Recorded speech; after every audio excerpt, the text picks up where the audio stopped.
Thinking about how regressive we are today, wondering if the intersection of the first convergence, second digital, third technology, fourth industrial, and fifth social revolution can help us? Pause, think about it with intentional thought, and consider where we go from here. Stay tuned and hear what C. Alan Johnson got to say about how the Freeport Lucaya can be the Bahamas' first smart city which capitalize on the benefits of each cited revolution. Something to think about with Dale Happy Knowles. What we think, we become. What we radiate, we attract. What we imagine, we surely can achieve. Let's change the narrative 242. There's something to think about with Dale Happy Knowles. Join our co-sponsors, Dom Dev Enterprises and Page Investments, and our friends at Something to Think About in this discussion this evening on how we can move this country to the next height. Higher height. You know, where we get down there with Denver them, you know, where they cause people not to be able to breathe and then they beat my Miami Heat. But that's for another day. So, welcome. Today we have the Honorable Maestro Data Extraordinaire Analyst, C. Alan Johnson. How you doing, sir? I'm doing okay. I'm doing okay. I'm always happy to be in the land of the living, being able to express myself and empty myself a little more. Awesome. Well, you got plenty to empty. You know, some people say you'd be talking off the cuff and some say this, but we know when we come down to data and digital and all that kind of stuff, you be right on point, right? And so we stick with that today, and we're gonna have a very provocative journey that we might paint a picture that people might not have dreamt of as to what a smart city could look like in the Bahamas. So tell us a little bit about yourself now, not long, because we know you could go on for tomorrow. Right? Yeah, well, I am a Bahamian of long standing, going back maybe 200 years, but in fact I could go back 130 years with my father alone. Wow. And I am of the Knowles clan of Long Island, Johnson of the Berry Islands through Eleuthera. I am the Ambrista and Hepburn of Cat Island. I've spent my formative years running the streets in New Providence, skipping school for about probably 8 years, believe it or not, till I came to Grand Bahama, till I was rescued by one Mr. Donald Glass and Daisy Glass, my sister and brother-in-law, who then introduced me to formal education in the 10th grade. And 10th and 11th went to the U.S. for the 12th grade.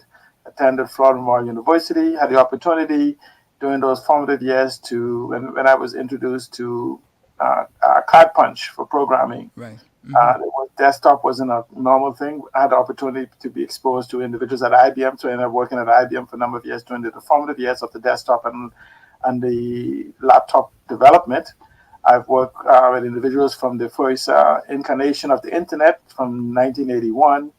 And every incarnation of technology since then for the last 47 years. Yeah, so you was a grandpa in this business. Actually, believe it or not, most of the people I've worked with deceased or retired because, you know, at the time being 16 years old in a room full of people in their 40s, 50s and older, you know, me being 60 tells you that they had a 20, 30-year head start on me in age where they would be. So what gives me an advantage was the youth that I had at the time I entered into the technology field.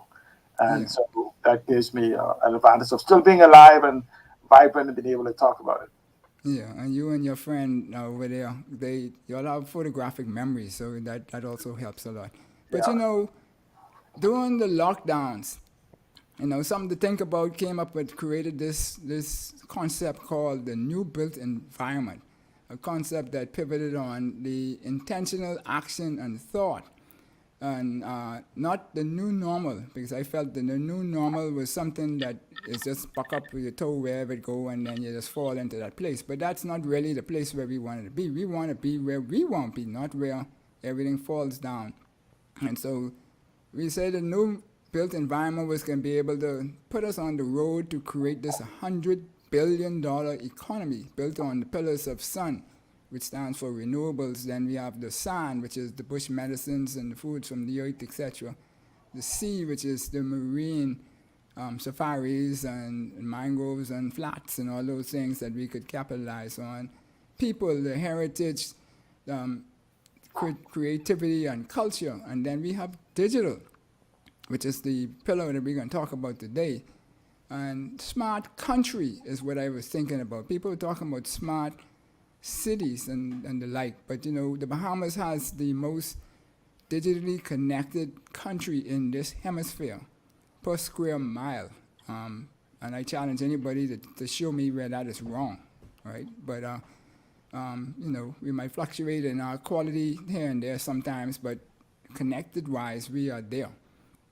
And so smart cities build smart countries, and smart cities, as I understand it, would be municipal. It would be, the DNA is ICT. There's efficiency between the public and the government and the private and the private and the public and all of that. And so I see the port being a prime example, what we call the port, Freeport, Lucaya area under that Hawksbill Creek Agreement, that has all of these attributes and all intents and purposes. And so we could make that with a few tweaks to become our first smart city. So talk to us about the port being this economic transition and this digital inflection point that you always be talking about. Now, talk it kind of slowly now, because you just go too fast with some people, and I don't want to lose them today, right? Well, let me just touch on what you said about digital connectivity in the Bahamas. The Bahamas is listed by the world standard as the most digitally prepared country in the world. Now, digital preparedness is way beyond the ICT that we use. We're talking about technology. ICT that we focus on, the communications technology, is actually the subset of technology. And so the Bahamas being digitally prepared. Now, the reason why and that's out of 202 countries, that appeared in the Nassau Guardian. The Nassau Guardian actually in December of 2021 stated that we were second. Now, in that evaluation of the second, even though we may have moved, they did not count the geopolitical location of where we are in that environment. So we are still number one. But the beauty about this is for us to realize is that if you were to take Grand Bahama, separated from the Bahamas, and treat it as a country, Grand Bahama would be the second most digitally prepared country in the world. Grand Bahama on its own. So it tells us that I don't want to confuse digital preparedness for digital utilization, which is something that we don't. So when we begin to talk about this concept of smart cities, and so in our context, we're talking about a smart city creating, which will then bleed into a smart island, which would then expand into a smart country. Right. And for the fact is that the Bahamas is the gateway for the Americas and the Caribbean, it would then actually begin to have a contamination for their connectivity to make it a smart region. And so the Bahamas plays the key role in achieving these goals. No matter what, this is why even when you talk about CMSE and those variations that they have, has not really taken off because the Bahamas have not submitted totally to it. And that's a whole different conversation as to why we have not prepared ourselves. They're looking to access us, but we have not prepared ourselves to access us. Right. So when you begin to look at Freeport and comparative for even, I like to use the word Grand Bahama because Freeport is just kind of like the heart of this island. But we as a whole, we are one. When you look at Grand Bahama and its preparedness from a infrastructure standpoint, Grand Bahama is one of the, or if not the most prepared, it is the most prepared island in the Bahamas for these various different economic models. You've heard them talk about the blue. Let me see if I can get them. I always try to all the colors of the rainbow. Yeah, the different colors of the rainbow. You heard them talk about the aquamarine economy, the green economy, the ocean economy, the blue economy, the carbon economy, the circular economy, the orange economy, the digital economy, the data economy, the crypto economy. All those available in Grand Bahama. and we have the infrastructure. And what do you mean by that? You could argue that, Andros and all these other places is good places. And so in the digital preparedness spectrum, you have Grand Bahama, followed by Cat Island, followed by Elutra. And preparedness for what they call infrastructure, to inserting the technology that's necessary for most of these things to be accomplished. Right. So when we looked at that, and you said, what on day one can we go to? And you go to Abaco, if you go to Andres, if you go to Elutra, you go to Cat Island, you're talking about 6-10 years to actually build the needed infrastructure. And Grand Bahama already has that advancement in its design for 250,000 plus individuals going back to 1955. So when you begin to talk about these variations of the green, blue, ocean, carbon, and these various different economies, and you look at Freeport, even though Freeport is in an urgent need of an infrastructural upgrade, in embracing these infrastructural upgrades, actually sewer systems, because as we begin to have 1 million, 2 million people, you don't want to continue pumping those sewers into this ground environment. Now, let's use Singapore as a context. We often like to refer to Singapore and Norway and Taiwan and Hong Kong, but Singapore is a good example of the one that's most similar to our infrastructure. Singapore is only 30 square miles larger than Freeport, not Grand Bahama. 30 square miles larger than Freeport. Yet they have 6 million Freeport plus. or Grand Bahama as a whole? No, Freeport. Freeport, okay.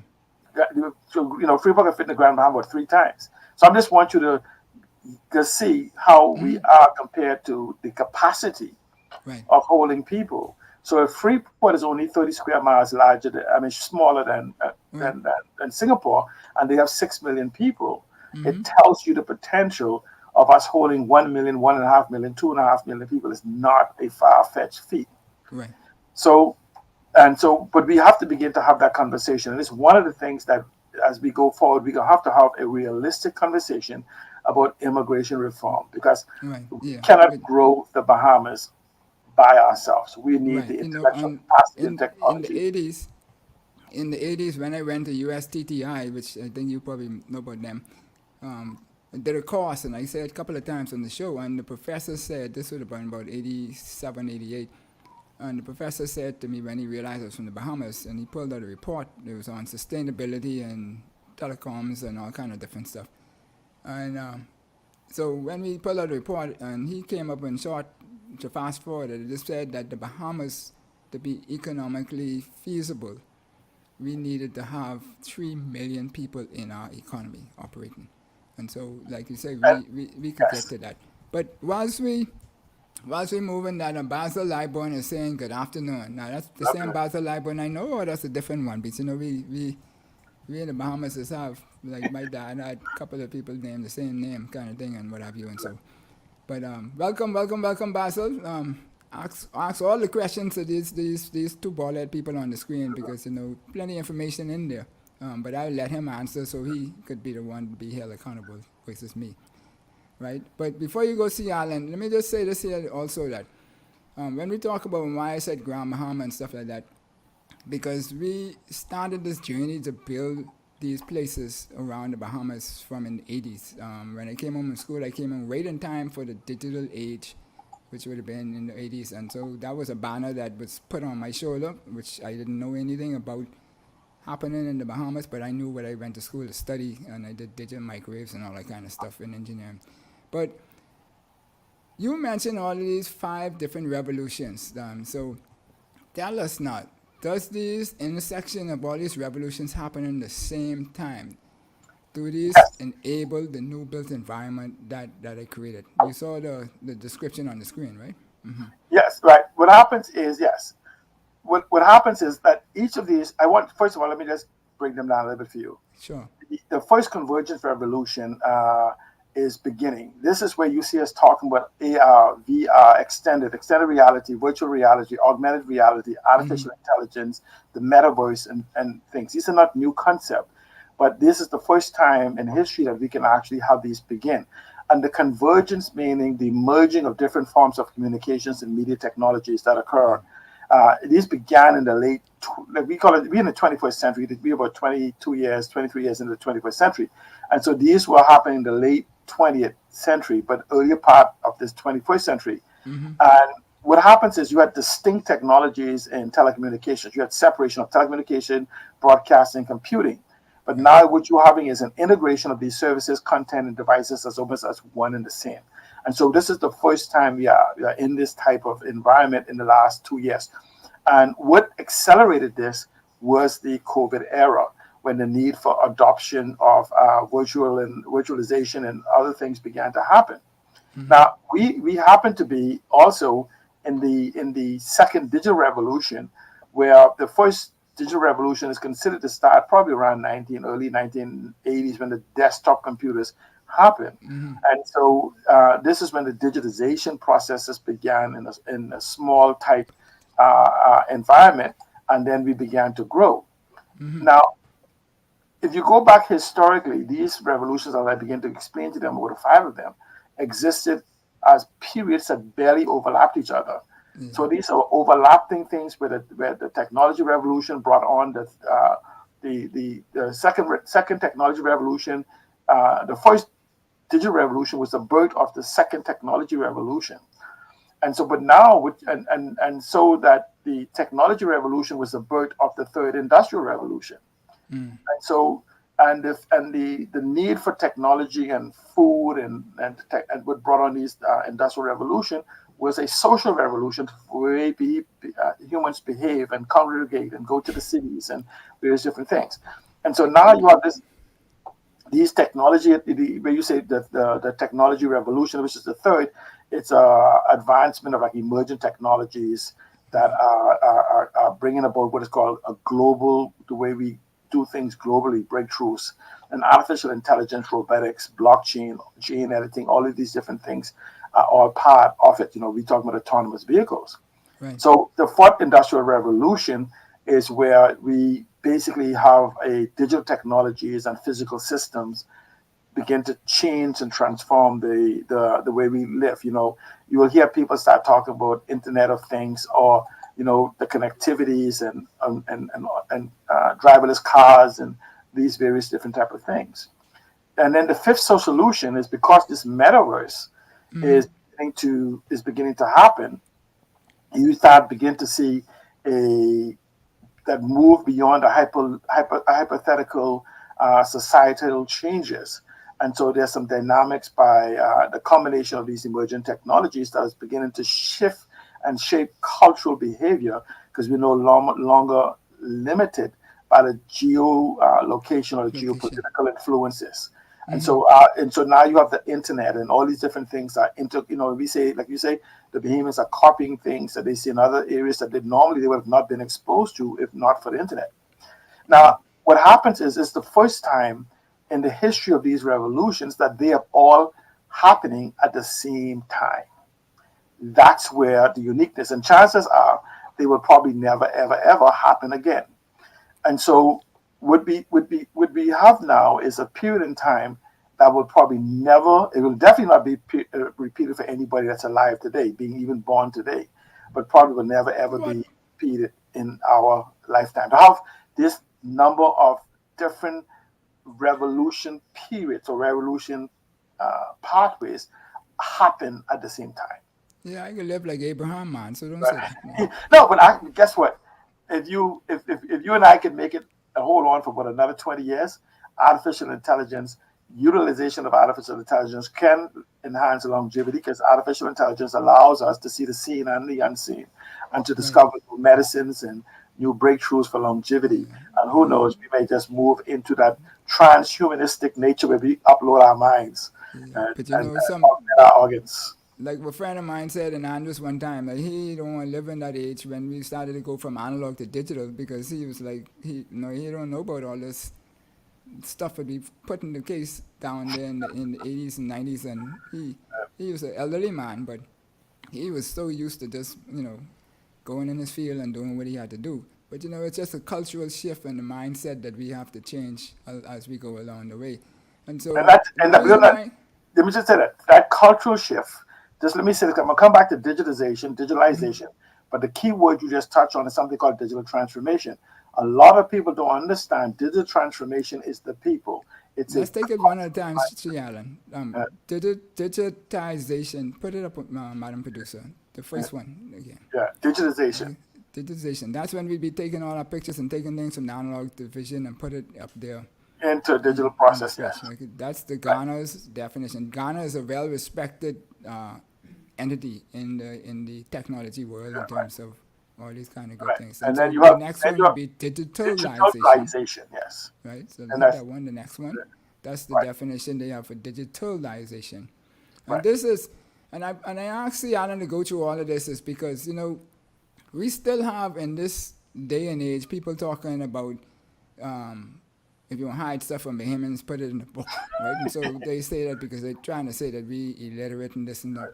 But if you look at it from what he just said, a lot of that digital stuff that we talk about, the digitalization and now this digitalization, could have started happening from in the early 80s, the late 80s, early 90s, but our mindset was not there.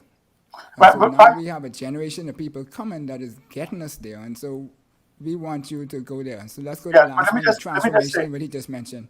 wait, hold on Keep right there on going. before I bring up transformation. I Okay, just want go you to ahead. know that in Linden Pinland in 1968 created the first digitization task force that was Right. supposed to begin to digitize the Bahamas. So we've been at this for 55 years and we have not made the progress we should have made in the 55 years of digitization. Because Right. you can't get to digitalization until you finish digitization. Right. Yeah. But the technology was there. It's just that we as people did not embrace it. And so let's put up the digital transformation so people can see because digitalization we really was changing the mode of operation of ourselves through the Right. process. And just let me say this here, and it says the process of exploiting technology and supporting capabilities to create a robust new digital business model. And so this is more of a cultural mind shift, a behavior that becomes second nature in the way you do business, in the way you transact business, in the way you work, play, shop, everything else. And so essentially, because we never and the government of the Bahamas often talk about, and we keep talking about digitizing government. And believe it or not, we need to digitize and have digitalization of government, and then eventually digital transformation process. But we need to begin to have a conversation on the digitization and digitalization of the economy, Right. which is the whole, all of the businesses, because it makes no sense that we talk about government as itself, when the greater picture is that all of us should be moving to digitization and digitalization.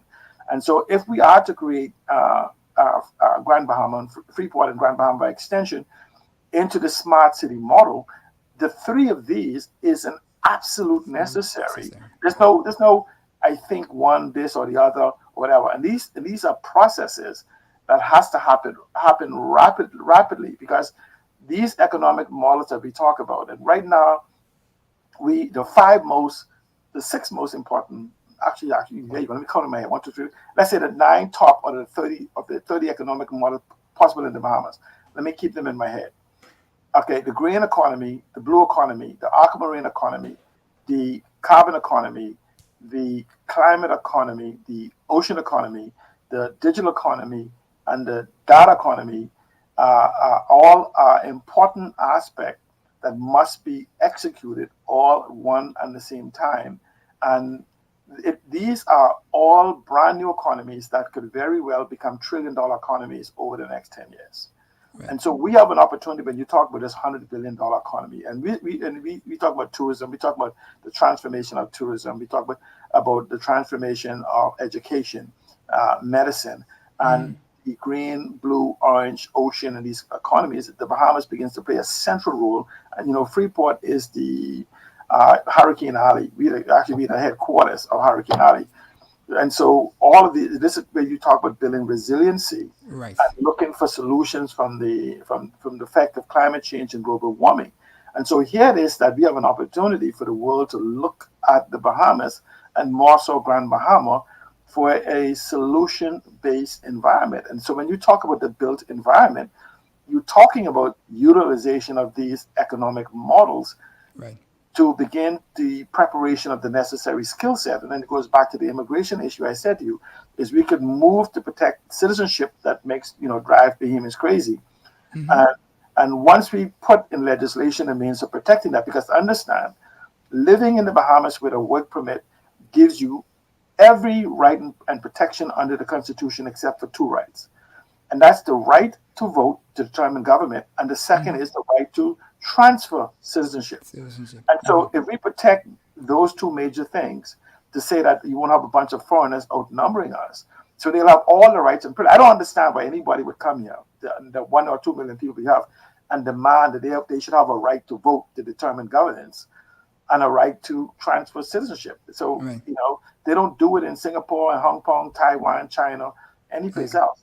And so if we just move to just have that, if we move to have that, and then we have to move to, it's a separate conversation, but we have to move to have people adopt our culture as opposed to us adopting theirs. Right. And that's a mindset. Yes. And so, but what happens is when we talk about a smart city, you have this debate going on with the government of the Bahamas and the Grand Bahama Port Authority. Yeah, but before you go there, Alan, I want you to just add this a piece there. So then the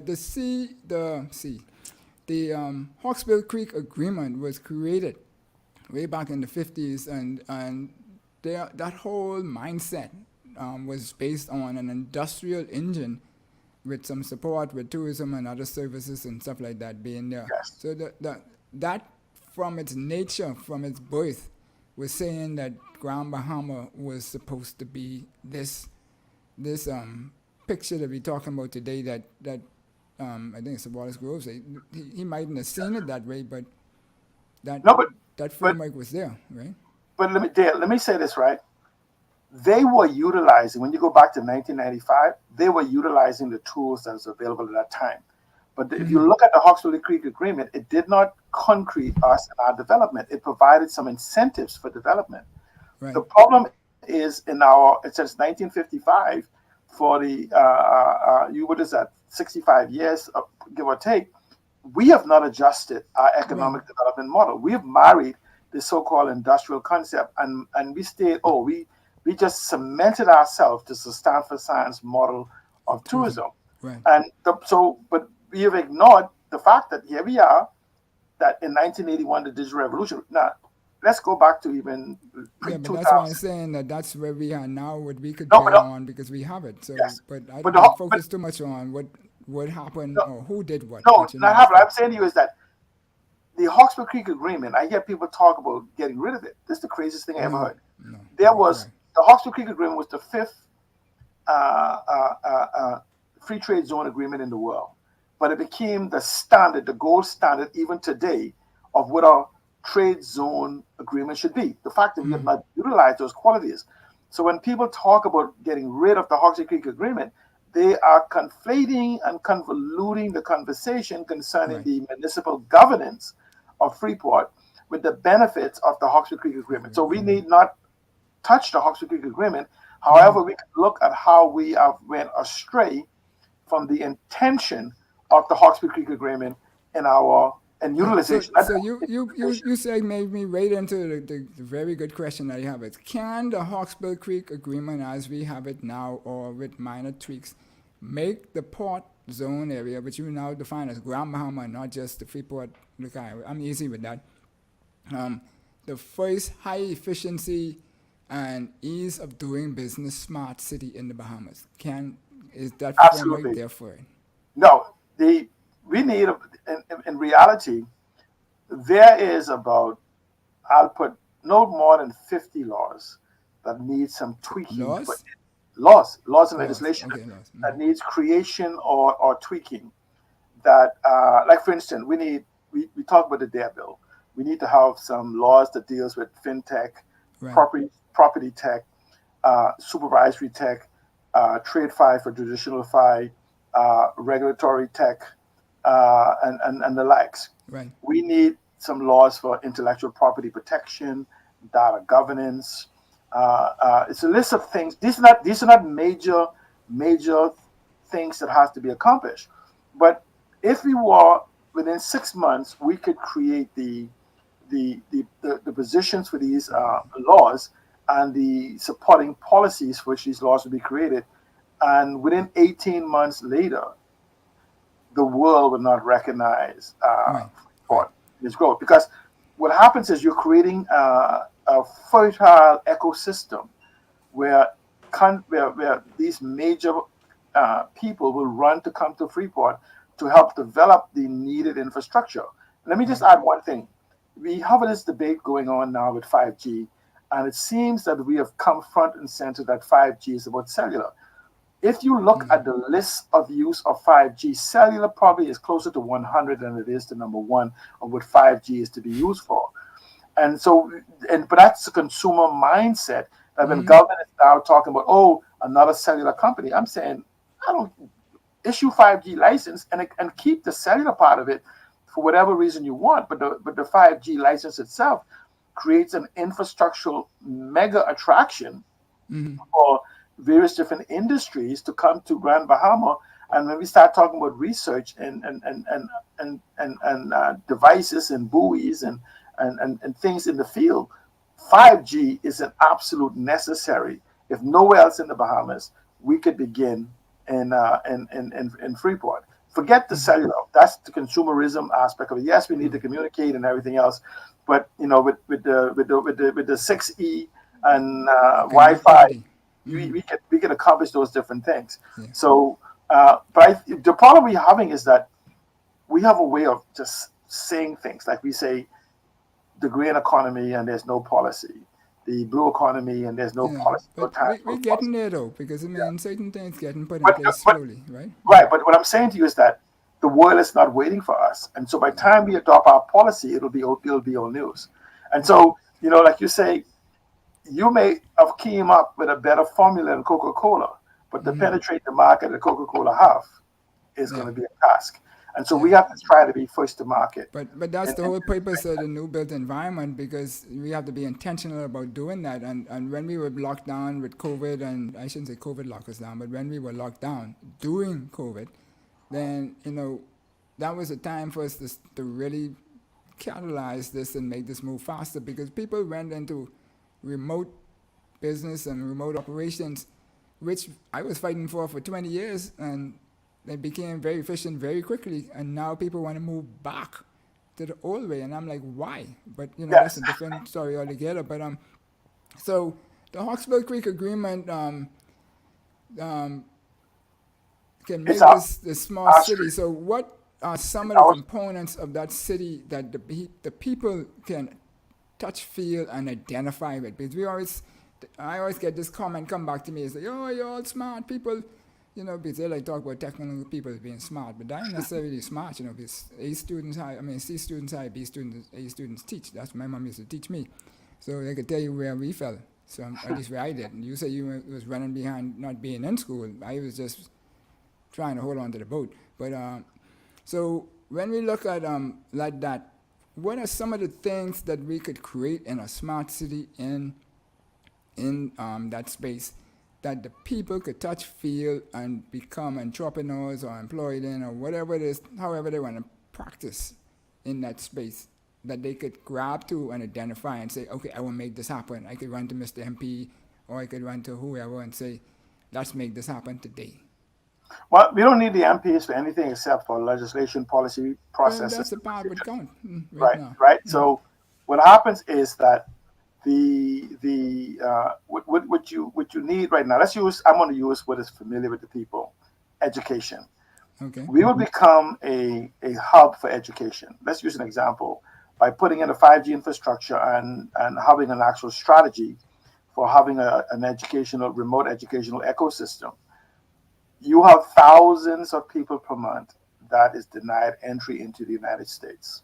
And those are various reasons, for economic reasons or whatever threat they feel. But guess what? They are common free movement into the Bahamas. So you have hundreds of universities that actually have remote learning. And that if you were creating an environment for those thousands of people who are denied entry into the U.S., you're talking about tens of thousands over the year, larger than some campus, you would have those universities that begin to set satellite campuses here. Or remote learning campuses here. So now it's part of my digital wonderland. Right, you would now create an environment for home ownership, for apartments ownership, for servicing those thousands and thousands of individuals that is here within this area. Now, let's take another aspect that we love and we will never get rid of is this so-called hospitality and tourism. Right. Now, if you reimagine hospitality and tourism in the same respect of the social revolution, the way behavior has changed and what people are looking for, and actually create and embrace a real fintech environment, it opens the gateway, literally speaking, for Bahamians to own the 20,000 bed and breakfasts that is needed in Grand Bahama. And so if you talk, if 4 bed and breakfasts would make, if you used to give every person or family 4 bed and breakfast with 100% funding through fintech, utilizing the tokenization of the property or what is called offsets by embracing the sale of services in advance and the technology and smart contracts. If you divide that by 20,000 by 4, you would end up at 5,000 families that within 2 years would be classified having a net worth of $1.5 to $3 million. Wow. Debt free. Because what happens is we would create an environment of hospitality, and I call that platform hospitality as a subscription and tourism as a service. But we would create an environment that creates an opportunity for us to have these thousands of visitors in the education tourism, in the medical tourism, because we can have a medical jurisdiction with the technology will also make it very attractive with the proper legislation. Then you will have religious tourism, and you would have sports tourism. You have ecotourism, and so you can see the multi-applier effect that can happen if you take, like, say, maybe a dozen tourism models and combine the research and data collection and processes from the green, the blue, the orange, the ocean, aquamarine, and climate and carbon economies. You could very easily see a burst of population of 200,000 individuals in Grand Bahama within 3 years, and with a proper air sea lift. And I'm not talking about the cruise ship people because they're just going to jump off for a few hours. I'm talking about individuals coming into Grand Bahama to work, live, play, shop, do whatever. You would begin to see the critical mass necessary for sustaining those.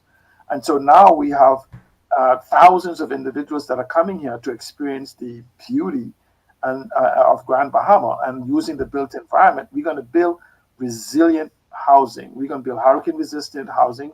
Technology allow you for less than what we build now, and I've verified this, that you can build hurricane housing that withstand 250-mile-an-hour wind for building and roof for the same price that we're currently building using advanced technology.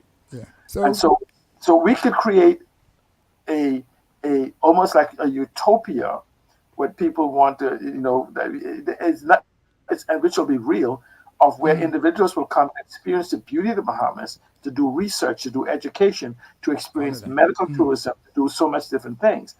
And so if we could just move this conversation that government, and I use the word government very broadly because government in the Bahamas includes both the FNM and the PLP, and the people, the Port Authority, and the licensees, and understand, and we put it in context of the Hawke's Creek Agreement, government represents all of the people of the country. And so if we begin to have a conversation that is greater than those that's currently in the marketplace as to what Grand Bahama is, what Grand Bahama can be. And then we could separately assess as to what Grand Bahama should have been and where those responsibilities lies. Yeah. And but what we could do is say, this is the jump off point, and these are the rules for going forward. And then we could assess blame. We could go back to try to assess blame later. We leave that for people who just ain't got nothing to do, right? So Right. I ain't fooling with no blaming nobody, right? We are looking to move forward to get ourselves the new built environment is talking about sustainable futures and the like for generations to come and what have you, and that's what we're about here. So when we look at all of this, Alan, let me just inject one thing. When we talk about the education environment, we're talking about an education environment that teaches our people from where they are, from where they need to be, and creates an environment from learning from birth to the grave. And so they would then be able to be integrated, not as servants, as owners of this economy, as managers of this economy, into Grand Bahama economy. So as this build out, literally speaking, we can own these multi-billion. I see Grand Bahama moving into a multi-billion-dollar economy on its own. That we would have one where ownership is in the hands of Bahamians in the same way that the licenses held by the Grand Bahama Port Authority is 80 or 90% Bahamian. And so it's just us having an open, honest conversation rather than the blame game that we are so accustomed to. Is your fault, it's your fault, it's your fault. And so that's the conversation we actually need on where to from now for Grand Bahama. We tend to talk about scarcity instead of the abundance that we were so blessed by the fella from above and what have you. And so when we look at all of that, I talk about the $100 billion economy that can come out of this realistically. Because, engineers always be conservative with their numbers, even though we know it could be bigger. But you're talking about $1 trillion, and you list one gang of things that could help us get there really quickly. And so, we want you to really dig into that and so forth. And if you like what is happening and what we're talking about here, hit the like on the screen on your thing so that other people could grab in and see it so that they could come and join the second half of the show as we move forward on this way here now. And so, see, Alan, we're going to just pay the piper a little bit and come right back for this. Madam Producer?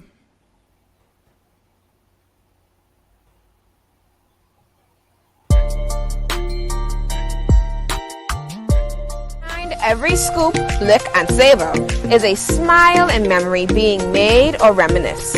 Whether you're at work, out with family on a Sunday, or have friends visiting, flavor will meet expectations in our 32-ounce container for only $10 if you're having a special event as well.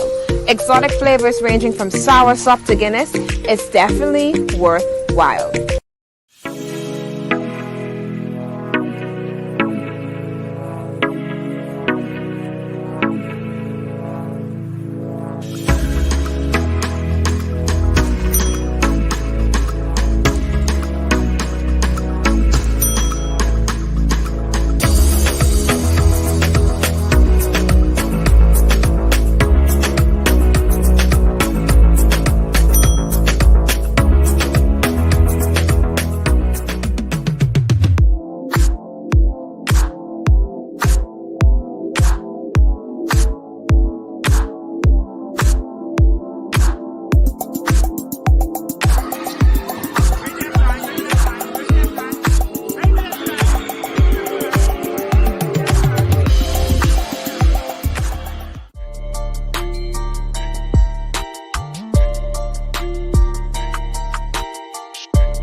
Something to think about with Dale Happy Knowles, and we're here this evening talking with C. Allen Johnson. You know that fellow who have all kind of things under his mattress. He's always thinking. I don't know when he sleeps because he got all them computers running left, right, and center behind his head. But that's him. That's in his DNA. He's always trying to make the Bahamas better and so forth. And we welcome you and thank you for being with us this evening, C. Allen. So welcome back. Now, we have Mrs. Jillian Bartlett was saying hi earlier, and see, Alan, you was on such a roll, I didn't want to break you, but I don't know if she was asking whether who you were or who I was, but I figured Jillian Bartlett knows both of us very well, but that's okay. We know the names weren't there. Maybe you couldn't see because of all this light coming off my bald head. You couldn't see who it is, but that's fine. We welcome you and thank you for joining us. And be sure to ask your questions, folks. Is in the next 10, 15 years, you'll be saying, man, I should have asked them all these questions, because when you talk about these trillion-dollar economies, it can be hard to be able to get close to Sea Island back then because, you can have all kind of bodyguard and the thing walking around like he's Steph Curry and the rest of them, But awesome. So, see, Alan. Yes. I always say that digital is the highly efficiency and reach to duplication of analog. So that's what digital brings to the table. It's very efficient, and it extends our reach not just arm's length but across the whole globe. When we went through 3 levels, or we on the third level of internet now, from www all the way up, kind of thing. And so, whilst we're moving in these directions, then, and you have the digitalizations of what then would we say is how will the smart city enable business in Grand Bahama? Well, what happens is, as we begin to digitize the economy, go digital, and we embrace digital technologies, the borders of the Bahamas will cease to exist for those within our borders. We will do cross-border transaction. In fact, if you look at what is happening between China and the United States and Russia right now, it was a fight for digital supremacy. And so now artificial intelligence has been added to that. But for digital supremacy, it was for the ability, because what happens is, when we used to talk about WTO, where you wanted to shift goods and services. Right. Now goods and services can be created on demand anywhere in the world, and utilizing the technology that was once resident in any singular location. And so the beauty about it is now is that Bahamians, in embracing digitization, can begin to sell things, other people things, to people they don't know, for money they didn't have, in locations they have never been.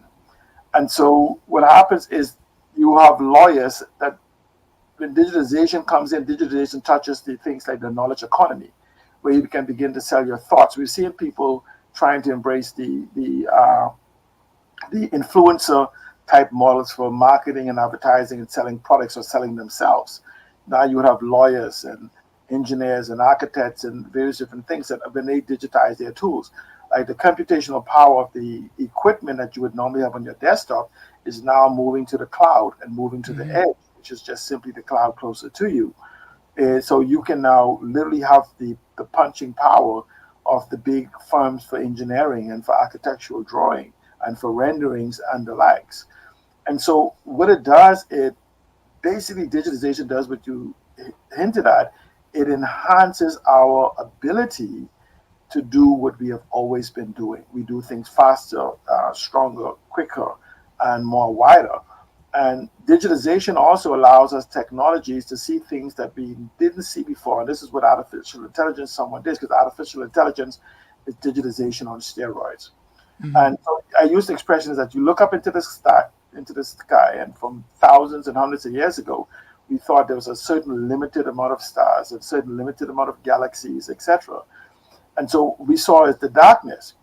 But as we enhance our ability to use technology, whether it be cameras or rockets or whatever, and so this what digitization is, we saw places that we did not even imagine existed. We saw galaxies out of the realm that we even conceived even existed.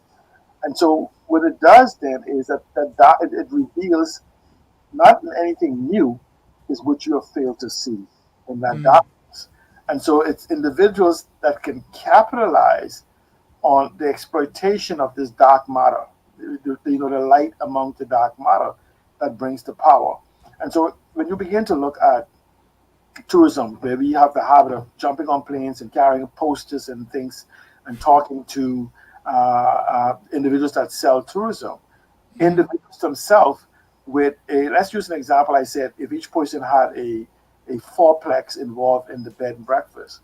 Right. If you look at the rental, and we just say we're going to target a higher end of rental where they come spend a week, 5 days, 7 days, that family only needs to basically attract 208 individuals to reach 100% capacity per year. 208 people. And if you look at the whole thing, you say, let me see.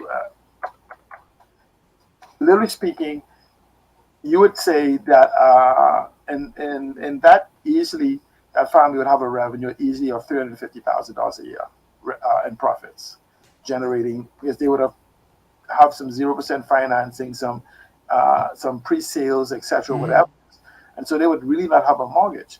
And so imagine that a family now income has went from the 20,000. Let's even put them at $200,000 a year. And so that's a massive jump of going from working in a hotel to owning a boutique type environment, or even just a bed and breakfast, because there's going to be some people like me and you're going to go straight for the 50 rooms and the little, dressing up of it.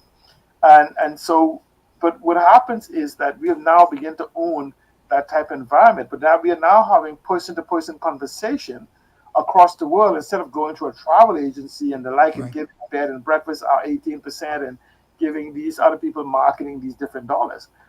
We have the ability now to embrace the individuals who want to visit us, who want to experience these different tourism models, whether it be sports tourism or medical tourism or educational tourism or wellness tourism or whatever it is that they want to experience.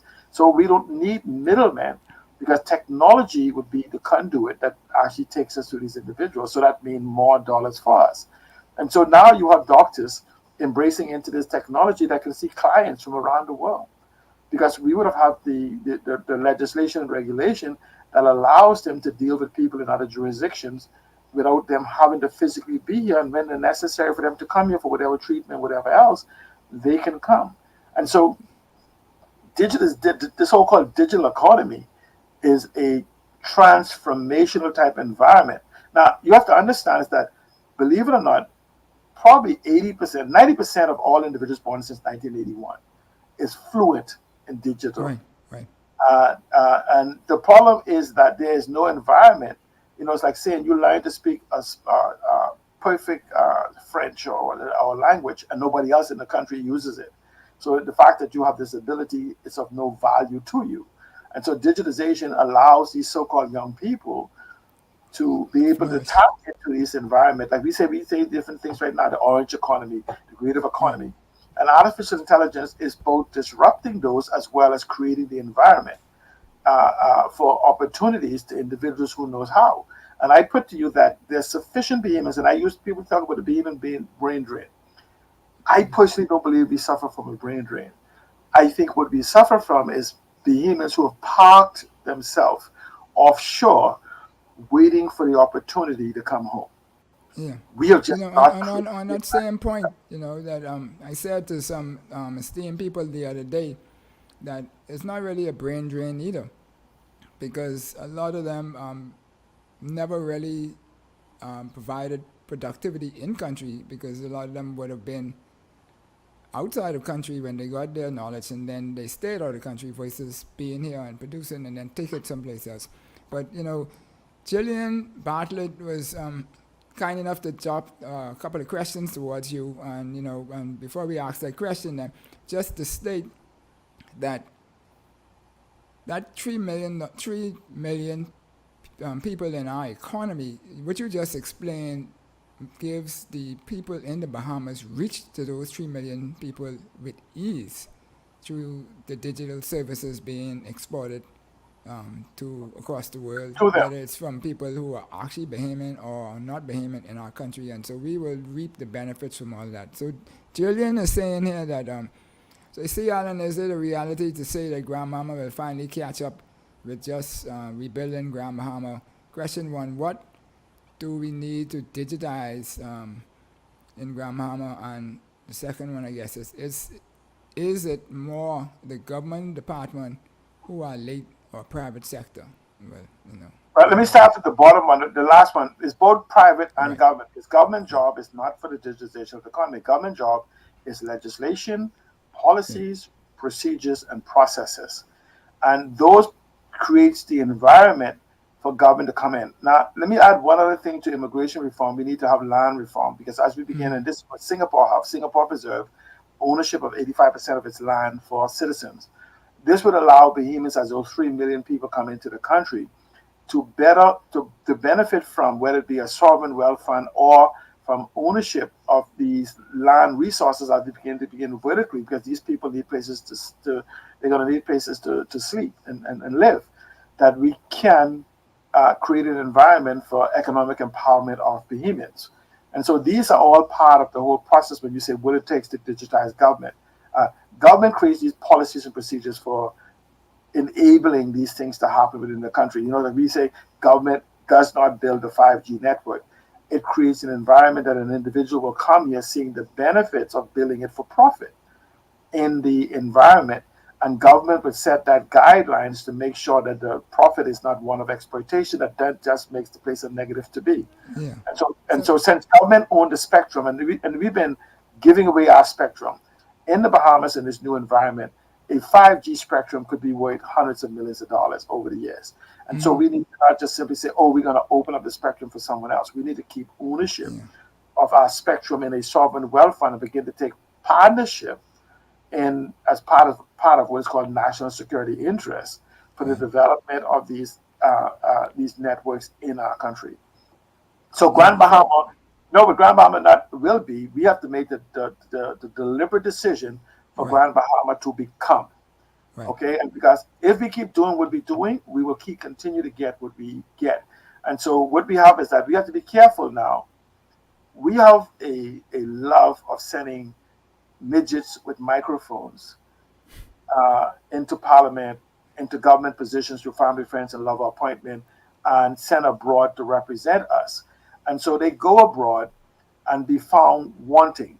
So you go to a place and they're asking you concerning what is it that you're looking for us and are involved with this, and you start saying, "Oh, we have beautiful beaches and we have." We just gotta educate them, Seattle, man. The bottom line, No, we just gotta keep talking, right? So I mean, but we don't need to educate them. We are in a race, and this is not a time where you say, "Oh, well, if this guy can get training." How do you train? No, I understand all that, right? But let's not focus on them, man. They have their job. We trying to. No, I'm saying that what happens is we need them to do their job, which is legislation, policy, procedures. And I'm saying to you, is create the environment for those with the skill set could go and team up with the capable and competent around the world and bring them back here.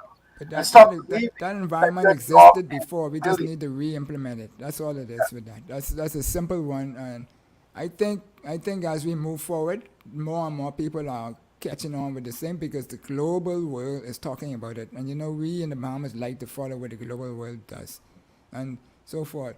But if it's one thing I would say on that point what you was just talking about, Sienna, if we were to digitalize, so that we transform government, if only 80% of government is done, or even 70%, I would say the reward that we're going to get out of that would be almost double our productivity right now, right? I mean, that's just rough numbers, right? Yeah, no, I give you some real numbers.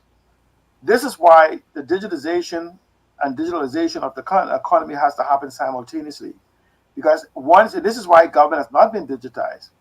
According to a study in maybe 2017 or so, or 2018, I don't know exactly when, but it's a study that showed that if you want to digitize government and the government-owned corporations, etc., associated with them, we have a current workforce spread across government. Yeah, but that ain't true.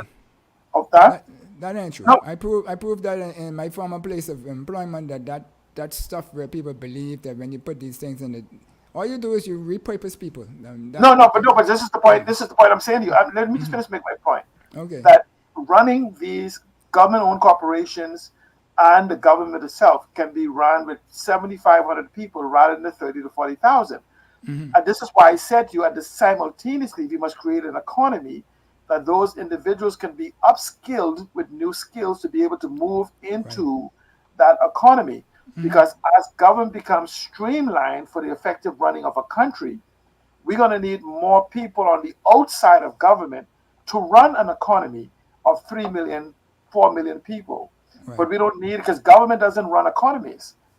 Businesses do, and entities do. And so I'm saying to you is that digitization is not a threat to government workers if we are simultaneously show them a pathway of being integrated into the economy. And I'm saying to you, even in the government itself, even if we don't do anything with the economy right now, that is so inefficient and so underserved that whilst we're doing that transition up to the 80%, those people could repurpose in government and cause government to be more efficient in double ways. So, Yeah, no, so but I'm saying to you is that, again, the race has started. yeah, We have no time to have hybrids. We must adopt the reality we in. I'm saying to you, you see those individuals in government. I say get them to if you could make $200,000 from the private. How many people in government is making 200,000 a year? As the prime minister isn't making that. So I'm saying to you is, if we show them an economy where you're making $20,000 a year, 30,000 a year, with a little upskill and a work through, that you could walk out of there and make $75,000 a year, I think we'll have to raise the salary in government to get people to stay, because government will empty itself if you properly fix the economy. We'll have to actually pay people to stay in government. Those 7,500 people would be highly paid to stay in government, because the rest of them would be like, no, I'm sorry, that 50,000 a year is not enough for me. I can stay home, look at my windows, and make 100,000. Yeah. No, That's the type you're of really economy. trying to excite people too much today. These No, people but are this, here. but Yeah, this, that's good though. I mean, that's but what if you we look, need to no, do. but I'm saying this, but Dale, if you look at the 20,000 rooms that we need on Grand Bahama alone, let's say they all owned by Bahamians, two each. You're talking about 10,000 families. Let's say you begin to talk about the fact that this offshoot of the growth and development of Grand Bahama will cause economics activity to happen in the other islands. So the New Providence need another 15,000 rooms, and Abaco and other different things, because we are going to become a hospitality and tourism mecca. So you can very easily need. So you're talking about 108,000 homes in the Bahamas.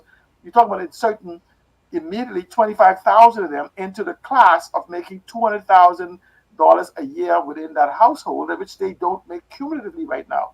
So I'm saying we just have to be able to put it on the board, and what do you call it? Database. Intentional database information on how to achieve this. And what you do is you burn the candle at both ends. Like you say, we'll suck those who sit around doing nothing and educate those at the other end of the candle to prepare to replace them. Yeah, awesome. So, Madam Producer, I think Jillian had another question that popped up for 2 seconds and then disappeared. Was that a question, or I saw the LOL, but I mean, was there a question before that? So we have a lot to improve in Grandmama.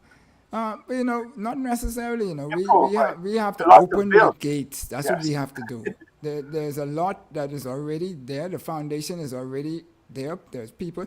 See, Alan talked about the generations. My son, for example, the oldest one is 30, about 30 now, and I intentionally did not let them play with any card games and stuff. It was all anything digital, because I knew it was coming from where I sat and the other place where I sat, and what I was designing there, and I knew it was coming. And so they was going to become familiar with that process right away. Now I have a nephew, I call him nephew, but he's really a cousin, who is teaching himself, see Alan, music, all kind of stuff. And the teachers were talking about, this boy is lost, he don't this, he don't that, he can't focus, and he is almost like a maestro. Right, but you can see, because they don't speak, what happens is he's speaking the language of the present, which they think is the future. And they don't speak that language. And so this is what is happening. Is we have what we have is 20th century leaders using 19th century tools to teach 21st century children. And that's our problem. But see, what happens is they have institutional knowledge, because you say anybody, with the knowledge of your past, you're lost, right? And so they don't have to be afraid that they're not needed. They have some institutional knowledge that is necessary. In fact, their knowledge has to be digitized. The problem is that we need not be limited by their exposure to the new reality that the world now lives and abides in. Like you say, we want to, when we say we have a meeting, let's jump somewhere, and now your Fortune 500 execs are pressing buttons and using high definition, high speed video conferencing and virtualization to have meetings. But we are still in budgeting for taking whole teams of individuals to other cities and locations to have a meeting so they could sit in for a 2-hour meeting. These are the things that they're used but let's just put it all in perspective now, because with all of these things, these generations make up more than 70% of our population, however we want to look at it. And so they're going to benefit. If we don't want to benefit with it, then we get left behind. look at this year's and last year's primary school students of the year type exercise. They was on the radio the other morning, and look at the profile of what these children are doing in primary school. I couldn't dream that I was going to be mine. I only want to be on the baseball diamond, so maybe that's why I couldn't dream that way, because I dreamt big another way. But I believe a lot of my friends never dream of doing all of the things that they were doing and being so productive and what have you, and with 4.0s and 3.8s and 9s and stuff like that. So we're developing something different. And some people will scream about this average and that average, but I believe it's just about, like you mentioned, it's just a language issue. So, see, Alan, wrap us up with something that you haven't said yet that you would like to say, so that we could encourage the people to keep this conversation going. We want them to share with all of their friends. Hit the like button 50,000 times if you need to. Because that's how YouTube and Facebook get to share it. Copy the clip, carry it over to Telegram, carry it over to WhatsApp, and then share it with everybody in your phone book and tell them to listen at least 2 times and like it 3 times.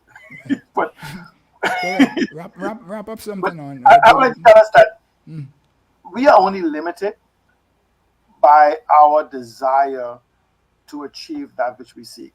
It's impossible to see that which don't exist.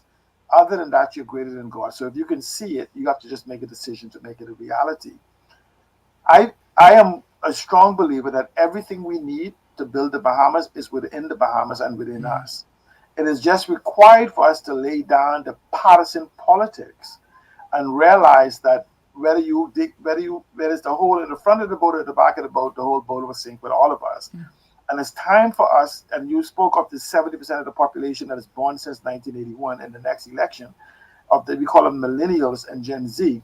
It is time for us to recognize our mortality and begin to build a Bahamas, a legacy that they can embrace, that they can look back to us and says, look at what this generation did in preparation for us and what we're doing. Let's begin to look at Grand Bahama beyond the barbering or bickering and whatever else, and force them to have a conversation of one of inclusivity and one of a 21st century. And I think that Grand Bahama is and will be the linchpin for the economic development of the Bahamas. So that means if you're in New Providence, Cat Island, Eleuthera, Abaco, Andros, wherever you are, you need to demand that Grand Bahama be fixed in your interest rather than the interest of politics or our families.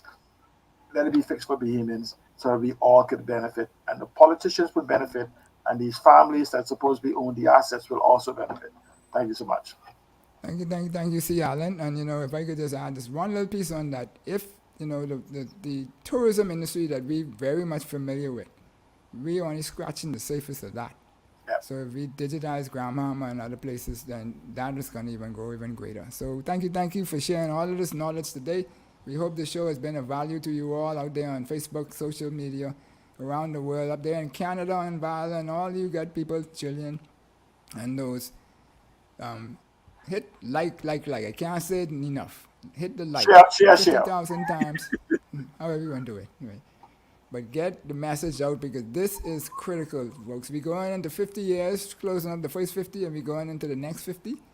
This is what's going to build the next 50. Them same 5 pillars that I talked about earlier. Sun, sand, sea, not the traditional sun, sand, sea. Digital and people. We haven't touched on the people much, but that's coming in shows shortly. So, Madam Producer, C. Allen, everybody, thank you kindly. And we will be back next week, same time, same place, for another provocative topic to drive you on and make your pockets bigger. Thank you, Madam Producer. Thank you, C. Allen. Thank you. Enjoyed the show? Then subscribe to us for more educational and inspirational content. Ring the bell so you never miss a show. Let's change the narrative, 242.